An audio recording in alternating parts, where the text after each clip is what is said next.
अस्सलाम वालेकुम स्टूडेंट। हमारे पास क्लास 8 का जो मैथ का पास्ट पेपर है, जो सेशन 24-25 फर्स्ट टर्म के जो एग्ज़ाम हुए थे, उनका मैथ का पेपर क्लास 8 का। ये ऑब्जेक्टिव पार्ट है, जिसमें क्या है कि 15 मार्क्स का ऑब्जेक्टिव होता है। पहले हम ऑब्जेक्टिव से ही लेक्चर स्टार्ट करने लगे। तो इसमें हमारे पास जो पहला क्वेश्चन है, वो कह रहा है, if x and y are directly proportional and y is equal to 40 for x equal to 20, then which of the following is correct। अब वो ये कह रहा है कि भाई इनमें ना क्या है करेक्ट। मैं साथ साथ आपको एक चीज़ एक्सप्लेन करता हूँ। अब दो सूरतें हो सकती हैं। एक जो है x क्या हो सकता है, डायरेक्टली प्रोपोर्शनल टू y हो सकता है, या फिर y directly proportional to x। दो हमारे पास सूरतें। x फिर आपने क्या करना है, साइन ऑफ प्रोपोर्शनैलिटी को हम हटा के कांस्टेंट लगाते हैं y। तो उसने जितनी भी ली हुई है ना इक्वेशंस, उनमें क्या किया हुआ है कि y को इस तरफ लिखा हुआ है। तो x इधर ही रहने दें, k जो इस साइड पे मल्टीप्लाई हो रहा है वो k इधर आके डिवाइड हो जाएगा और यहाँ क्या आ जाएगा y। तो यूँ हमारे पास जो y है वो आ जाएगा x ओवर k। ये हमारे पास एक चीज़ बनेगी, एक रिलेशन हमारे पास ये बनेगा। तो ऐसा रिलेशन अगर हम देखें तो हमारे पास कोई भी नहीं है, यानी y is equal to x over k हमारे पास इधर कहीं भी हमें नज़र नहीं आ रहा। तो इसका मतलब है कि हमारे पास इस साइड पे जो है रिलेशन ये बनेगा। y हटा देंगे साइन ऑफ प्रोपोर्शनैलिटी को, सॉरी हाँ, प्रोपोर्शनैलिटी का साइन हटाकर कांस्टेंट लगा देंगे। तो हमारे पास y इज इक्वल टू क्या आ जाएगा, के एक्स आ जाएगा। एक ये चीज़ है। दूसरी बात ये है कि हमने क्या करना है कि इसमें k की वैल्यू फाइंड करनी है। क्योंकि ये देख सकते हैं कि जहाँ कांस्टेंट है वहाँ पे उसने इन सारी इक्वेशन में वैल्यू पुट की है k की। तो k की वैल्यू फाइंड करने के लिए उसने हमें दो वैल्यू दी है, x की वैल्यू 40, y की वैल्यू सॉरी y की 40, x की 20। तो y की जगह देखें हम पुट कर देते हैं 40, k इसी तरह x की जगह हम पुट कर देंगे 20। अब हमारे पास ये 40, ये 20 जो इधर मल्टीप्लाई हो रहा है इधर आके डिवाइड करा दें, तो ये हमारे पास क्या हो जाएगा 22 ज़र। तो जो k है वो हमारे पास क्या आ जाएगा, 2 आ जाएगा। ये देख सकते हैं कि k की वैल्यू हमारे पास 2 आ गई है। k की वैल्यू 2 आ गई है, तो अब हमने दोबारा क्या करना है कि इसी इक्वेशन में पुट कर देनी है। y इज इक्वल टू, ये k है ना, क्या है जी हमारे पास k x है। तो y is equal to k की जगह आप क्या पुट करें 2x। एक आपके पास ये रिलेशन बन गया, और अगर यही वैल्यू आप यहाँ पुट करें तो हमारे पास ये रिलेशन बनेगा y is equal to x over 2। ठीक है। तो अब देखिए x ओवर 2 हमारे पास कहीं भी नजर नहीं आ रहा, लेकिन इस तरह का y is equal to 2x हमारे पास है। देखिए y is equal to 2x जो कि हमारा b पार्ट है, इसका आंसर करेक्ट है। तो ये देखें आपने b को क्या कर देना है, ऐसे फिल कर देना, b आपका करेक्ट आंसर है।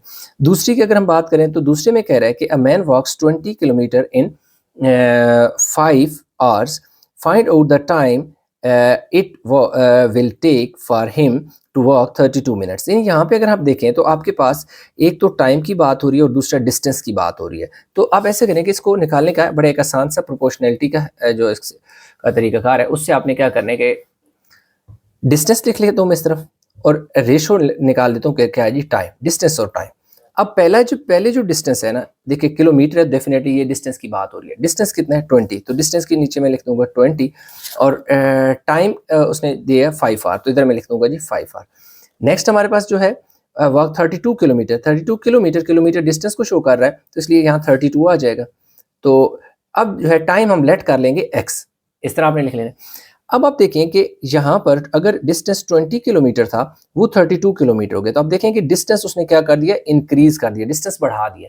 अगर डिस्टेंस बढ़ा दिया तो लाजिमी बात है उसको टाइम भी क्या करना पड़ेगा, बढ़ाना पड़ेगा, यानी ज़्यादा टाइम लगेगा 32 किलोमीटर डिस्टेंस ट्रैवल करने में। इसको फिर सिंप्लीफाई आपने सिंपल सा कर लेना है। सिंप्लीफाई करने के लिए होगा क्या कि आपने 32 डिवाइडेड बाय 20, इसका आसान जो है, वैसे तो पहले दो प्रोपोर्शनल फिर डबल प्रोपोर्शनल और आगे मतलब एक जो तरीका है उसके बजाय आप डायरेक्ट भी कर सकते हैं। उसमें क्या होता है कि जो टेल वाला नंबर है ना वो आपने लिखना है और हेड वाला नंबर नीचे लिखना है। इसी तरह टेल वाला नंबर आपका ऊपर आएगा, नोमिनेटर बनेगा, और हेड वाला नंबर डिनोमिनेटर बन जाएगा 5। अब ये डिवाइड हो रहा है तो इस साइड पे आके क्या हो जाएगा, मल्टीप्लाई हो जाएगा 5, ये हो गया। और ये देखें हमारे पास क्या आ गया x। अब आपने क्या करना है कि 5 के टेबल से कट कर दें, 5 1 ज़र और 5 4 ज़र 20 होता है, यानी 5 का टेबल 20 भी 4 टाइम, और 4 का टेबल 8 टाइम गया, तो x की वैल्यू हमारे पास क्या आ गई है 8। तो अब आप देखें कि उसने हमसे पूछा हुआ था कि एक्स क्या है जी, एक्स। अब एक्स क्या है, टाइम है ना। टाइम का मतलब क्या है कि तो हम क्या लिख देंगे 8 आवर्स। तो हमारा जो टाइम है वो कितना है, अगर यहाँ पे 20 डिस्टेंस था वो 32 हो जाएगा, तो टाइम हमारे पास 5 की जगह क्या हो जाएगा 8 आवर्स। तो अब आपने देखना है कि 8 आवर कहाँ पे, 8 आवर ये देखें यहाँ पे है, जो कि हमारे पास कौन सा ऑप्शन है, डी। तो डी को आपने यहाँ पर क्या कर देना है, फिल कर देना है। तो पार्ट 2 हो गया। अब पार्ट 3 की तरफ देखें। The amount x varies inversely to y. अब कह रहे हैं जो एक्स है वेरीज इनवर्सली टू वाई, कि एक्स जो है इनवर्स है वाई का। तो इसका मतलब ये हुआ कि यहाँ पर ये हमारे पास 1 था ना जी, ये हमारे पास क्या आ गया 2 आ गया। अब हम क्या करते हैं कि 3 कर लेते हैं क्वेश्चन नंबर, यानी कि इसका पार्ट 3 देखिए। अब पार्ट 3 में क्या कह रहा है कि जी जो y है वो x, यानी x जो है वो y के इनवर्सली प्रोपोर्शनल है, तो y proportional to 1 over x आ जाएगा। अब देखिए y साइन ऑफ प्रोपोर्शनैलिटी जब हटाते हैं तो कांस्टेंट लगाते हैं 1 ओवर क्या आ जाता है x। अब आपने करना ये है कि y is equal to k one जर k ओवर x आ जाएगा। तो पहले स्टेप में आपने याद रखें, जब भी इस तरह का या डायरेक्ट प्रोपोर्शन हो या इनवर्स प्रोपोर्शन हो, आमतौर पर एक तो वैल्यू फाइंड करनी होती है, लेकिन यहाँ पे उसने वैल्यू नहीं, उसने क्या किया हुआ है कि हमारे पास कुछ रिलेशन देखते हैं। हम देखते हैं कि उसने देख एक्स के 3 रिलेशन हैं और एक वाई, यानी वाई इक्वल के दूसरी तरफ इक्वलिटी के, और इन 3 केसेस में एक्स इक्वलिटी के दूसरी तरफ है। तो एक्स वाई हमारा इस तरफ है, ये देख सकते हैं। तो वाई इज इक्वल टू के एक्स, तो वाई इज इक्वल टू के ओवर एक्स। इसका मतलब है कि ये तो बन नहीं सकता। तो अब दूसरा क्या होगा, इस एक्स को इस वाई से मल्टीप्लाई कराओ, एक्स वाई हो जाएगा और दूसरी तरफ क्या आ जाएगा के। तो हम लिख सकते हैं के दूसरा इज इक्वल टू एक हमारा बन जाएगा जी एक्स वाई, और दूसरा हमारा क्या बन जाएगा कि अगर इस एक्स को इधर ले और वाई को इधर ले, एक तो ये रिलेशन बनेगा, दूसरा ये बनेगा इसी के नीचे देखो मैं बनाने लगूँ कि वाई को मैं एक्स की जगह लिख दूंगा के ऐसी, इस y को इस x के नीचे ले आओ और x को y की तरफ ले जाओ। तो y इज इक्वल टू के अवर नहीं sorry y is equal to ठीक है, y इज इक्वल टू के अवर x नंबर थर्ड का, या x इज इक्वल टू के अवर क्या किया x, बल्कि ये तो दोबारा वही चीज़ बना दी ना हमने, इधर ये करना था x को इस तरफ लेके जाना था, सॉरी x को y की जगह ले जाएं, एक्स को, यानी एक्स देखें एक सेकेंड आप बता, ये ऐसे, ये देखें ये एक्स है ना, इस एक्स को इस वाई की जगह ले जाओ, तो दूसरी तरफ क्या आ जाएगा के ओवर वाई, यानी इन दोनों ने आपस में जगह चेंज की। ये देखें ये वाई था, ये वाई देखो इसके नीचे के नीचे आ गया और एक्स वाई की जगह चला गया, तो एक्स इज इक्वल टू क्या आ गया के वाई। तो ये हमारे पास एक रिलेशन बन गया एक्स इज इक्वल टू के वाई, ये बन रहा है, जो कि पार्ट सी है, ये फेल हो गया। अब नेक्स्ट हमारे पास क्या है, कह रहे हैं कि formula for the compound interest is, कि कंपाउंड इंटरेस्ट का जो फार्मूला होता है ना वो हमारे पास क्या है। तो कंपाउंड इंटरेस्ट का जो फार्मूला हमारे पास होता है वो ये वाला होता है, यानी कि principal 1 plus rate over 100 multiply by n, n यानी नंबर ऑफ ईयर्स होते हैं, ठीक है। तो इसका तो फार्मूला ये होता है, इसलिए इसका आंसर आ जाएगा जी ए। तो आपने ए को क्या कर देना है यहाँ पर फिल कर देना है, तो इसका तो आंसर ए आ गया। नेक्स्ट अगर हम बात करें तो इसमें हमारे पास आ जाता है क्वेश्चन नंबर जो 5 है। अब क्वेश्चन नंबर 5 की अगर हम बात करें तो 5 में कह रहा है Ali gave a is equal to ₹4,000 to Heman and simple interest at a rate of r is equal to 19% for t is equal, that is time 3 years. How much money Eman will give back to Ali after 3 years, where m is equal to a plus T R A, यानी कि यहाँ पे उसने वैसे एक formula दिया हुआ है, लेकिन हम अपने तरीके से भी इसको क्या कर सकते हैं कि सॉल्व कर सकते हैं। तो सिंपल सी बात है, सबसे पहले हम क्या लिखेंगे कि हमारे पास गिवन क्या क्या है। ये देखें थोड़ी सी जगह है, हम इसको यहीं पर ही एडजस्ट कर लेते हैं। ये क्वेश्चन नंबर हमारे पास क्या आ जाएगा जी, ये 5 आ गया, ठीक है। ये जो 5 है इसमें सबसे पहले उसने हमें क्या दे दिया, प्रिंसिपल दे दिया, ठीक है ना, यानी कि ए सॉरी ए दे दिया, ए उसने हमें दे दिया जी 4,000 दे दिया।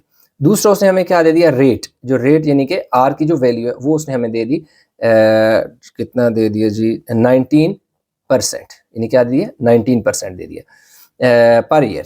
टाइम जो है time that is t is equal to, उसने हमें दे दिया जी 3 ईयर्स। अब हमने क्या है कि इंटरेस्ट, सबसे पहले हम इंटरेस्ट निकालेंगे इसका। तो इंटरेस्ट के लिए आई इज इक्वल टू, हम फार्मूला लगा रहे हैं, ए मल्टीप्लाई बाय क्या होता है, आर मल्टीप्लाई बाय क्या होता है, टी डिवाइड बाय 100 होता है। तो आई इज इक्वल टू, ए की वैल्यू हमारे पास क्या है जी 4000 है, आर हमारे पास 19 है, टाइम हमारे पास क्या है 3 है, और नीचे क्या है जी हमारे पास 100 है। ये वाले 2 जीरो को इन 2 जीरो से कैंसिल कर दो, तो ये कितना आ जाएगा जी 40 और 19 3 ज़र 57। तो इनको अगर आप मल्टीप्लाई करें 40 मल्टीप्लाई बाय 57, तो ये हमारे पास आई इज इक्वल टू क्या आ जाएगा 2280 आ जाएगा। ठीक है जी, ये 2280 जो इंटरेस्ट फॉर 3 ईयर्स, ये क्या है, इंटरेस्ट है हमारे पास फॉर 3 ईयर्स, ये हमारे पास 3 साल का इंटरेस्ट है। अब हमारे पास total amount to be return जो है ना वो क्या होगी, total amount to be return वो क्या होगी, m is equal to a plus I. ठीक है, a प्लस आई आ जाएगा। ठीक है, अब हमारे पास कितना हो जाएगा जी, m is equal to total पैसे उसने जो लिए थे वो कितने लिए थे 4000, जबकि 2280 उसको इंटरेस्ट देना पड़ेगा। लाजिम बात है, इस बंदे ने पैसे लिए हैं तो उस पर कुछ इंटरेस्ट देना पड़ेगा, एक्स्ट्रा अमाउंट देनी पड़ेगी। तो ये हमारे पास आ जाएगा जी 802 और 4 प्लस 6, यानी उसको देना पड़ेगा रुपीज़ 6280। तो रुपीज़ 6280, 6200 ये वाला, यानी 6280 जो कि ऑप्शन ए है। तो ऑप्शन ए को आपने क्या कर देना है, फिल कर देना है। तो ये क्वेश्चन इस तरह का था कि भाई एक बंदा है जो किसी से पैसे लेता है 4000, अब जो 4000 लेता है 3 ईयर्स के लिए, और वो कहता है कि अगर आप 3 ईयर्स के लिए पैसे ले रहे हैं, यानी कि पैसे ले रहा है 4000 3 साल के लिए, और 19% इंटरेस्ट है, तो 3 साल बाद उसको कितने पैसे रिटर्न करने पड़ेंगे। एक तो ये जो उसने उधार लिया था ना, जो अमाउंट ली थी वो देनी पड़ेगी, और उस पर 19% इंटरेस्ट भी देना पड़ता था। तो 19% इंटरेस्ट हमारा बना था 2280 रुपीज़ उसको इंटरेस्ट देना पड़ रहा है। तो लाजिम बात है, इंटरेस्ट के साथ उसने एक्चुअल अमाउंट भी जो है वो वापस करनी थी, तो इसलिए इंटरेस्ट को और एक्चुअल अमाउंट को ऐड किया, तो हमारे पास ये आ गया, जो कि इसका ये ऑप्शन करेक्ट है। नेक्स्ट अगर 6 की बात करें तो वो एक सिंप्लीफाई करने वाला क्वेश्चन है, वो हम यहाँ पे लिख लेते हैं, पहले लिख लेता हूँ फिर मैं आपको बता देता हूँ जी।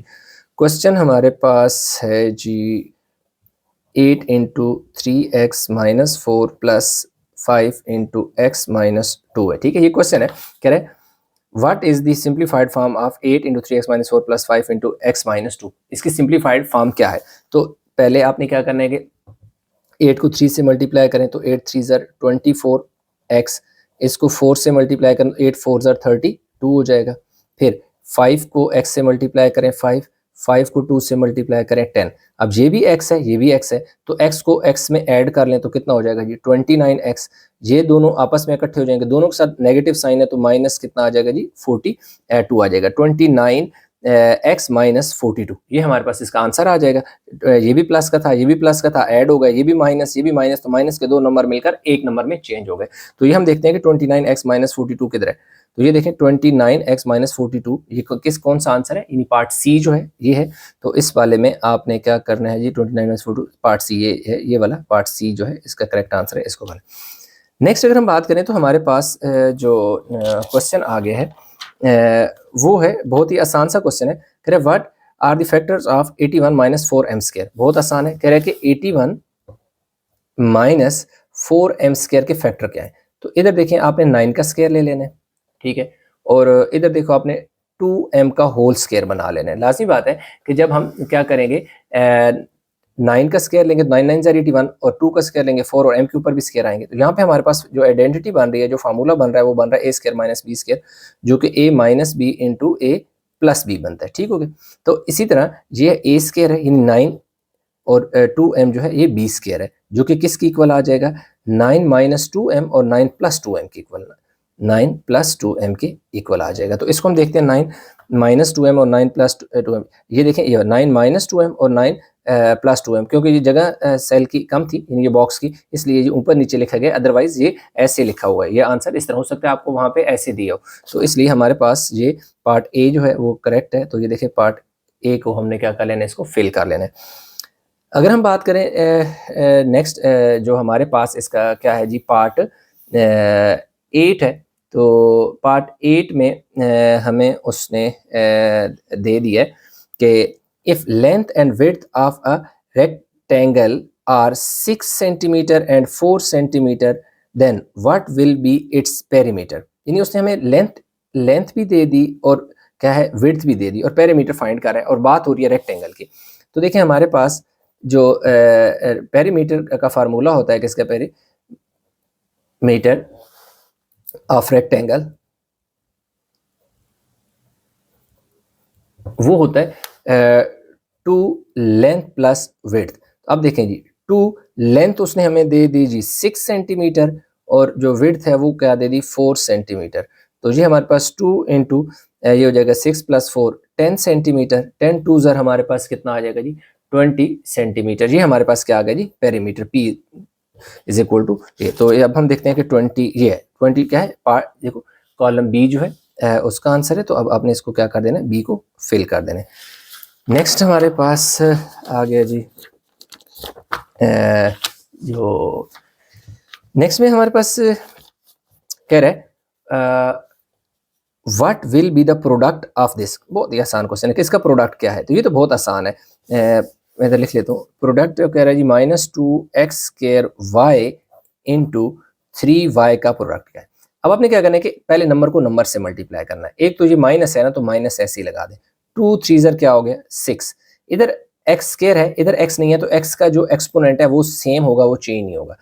y जब y से मल्टीप्लाई होगा तो लाजिम बात है पावर 1 और पावर 1 कितनी हो जाएगी, पावर 2 हो जाएगी। ठीक है, तो ये हमारे पास क्या हुआ कि 2 3 ज़र 6, x इधर है इधर नहीं है, तो x का एक्सपोनेंट चेंज नहीं होगा, लेकिन y इधर भी है y इधर भी है, तो y की पावर 1 + 1 क्या हो जाएगा 2।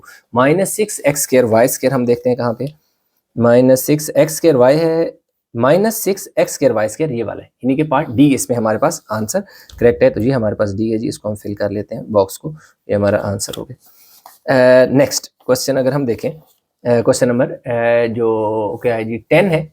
अब 10 को थोड़ा देखें, कह रहे if the sum of the two consecutive number is 15 and one of them is x, then find its value। अब वो ये हमें कह रहा है, बड़ा इंपॉर्टेंट क्वेश्चन है। इसमें ये कह रहा है कि हमारे पास क्या है कि दो कंसेक्टिव नंबर है। कंसेक्टिव नंबर कौन से होते हैं, वन आफ्टर अनदर, जैसे 1 और 2 कंसेक्टिव है, 5 6 कंसेक्टिव है। अब वो कह रहा है कि वो दो नंबर है, उनका जो सम है वो 15 है। कह रहे एक नंबर उनमें से x है, दूसरा कौन सा होगा ये बताएं, और उसकी इस x की वैल्यू, यानी वो जो दो नंबर मिलकर 15 बनाते हैं उनका क्या करना है, आपने वैल्यू भी बतानी है दोनों की। तो अब हम इसमें क्या करते हैं कि बहुत आसान सा ही क्वेश्चन है, इतना मुश्किल नहीं है। अब देखें इसमें आपने करना ये है कि इसमें लेट कर लेंगे कि जो हमारे पास ना फर्स्ट नंबर है ना, यानी क्या है जी फर्स्ट नंबर है वो क्या है जी x है, और ये लाजमी बात है x सिंगल नंबर है, ये एक ऑड है। जो सेकंड नंबर है वो हमारे पास क्या हो जाएगा x + 1 होगा, और वो एक इवन नंबर होगा। अब लाजमी बात है मैंने एक ऑड लिखा और एक इवन लिखा, ये क्यों लिखा ये समझने की बात है कि देखें हमारे पास जो 15 है उसने गिवन हमें क्या दे दिया, उसने हमें गिवन दे दिया 15, ये समझने वाली बात है। ये मेरे देखिए 15 है, तो लाजिम बात है इस 15 क्या है, एक ऑड नंबर है। तो कभी भी ऐसा नहीं होता कि 3 ऑड है और 5 ऑड है तो उनका सम हमेशा जो है इवन आता है, यानी कि दो नंबर जो ऑड होते हैं, यानी odd number odd plus odd जो होता है वो हमेशा हमें क्या देता है, इवन ही देता है। ठीक है, और इवन जो है वो तो हमेशा अगेन लाजमी बात है, इवन दो नंबर इवन है तो वो हमें इवन ही नंबर हमारा रिजल्ट देता है। जैसे 4 + 8 कर लो तो ये 12, ये भी दोनों इवन है, ये भी क्या होगा इवन होगा। तो इसके लिए हमें लाजमी बात है अगर एक नंबर कोई भी ले लें, जैसे हमारे पास 5 है ऑड नंबर है, इसमें कोई भी इवन नंबर ऐड कराएं। अब देखो 2 ऐड कराएं तो क्या आ जाएगा 7 एक ऑड नंबर आ जाएगा। अब 3 क्या है ऑड नंबर है, इसमें 8 क्या है इवन नंबर ऐड कर लें तो 11। तो हमेशा क्या होता है कि इवन और ऑड मिलकर ऑड देते हैं, तो क्योंकि हमारे पास जो गिवन नंबर है वो 15 है, वो ऑड नंबर है, इसलिए हम एक इवन लेंगे एक ऑड नंबर लेंगे। अब वो कह रहा है कि इन दोनों का सम जो है ना वो किसकी इक्वल है 15 के। तो अब हमारे पास सम जो है वो कह रहा है इन दोनों का 15 है, तो आप क्या करें, पहला नंबर ऑड दूसरा इवन, इन दोनों को ऐड करने से 15 बनता है। x और x कितने हो गए, 2x हो गया 50, ये उधर जाकर इसको माइनस करा दें तो देखो 2x हमारे पास कितना आ जाएगा 14। तो ये जो 2 मल्टीप्लाई हो रहा है दूसरी तरफ जाकर क्या हो जाएगा डिवाइड हो जाएगा 2।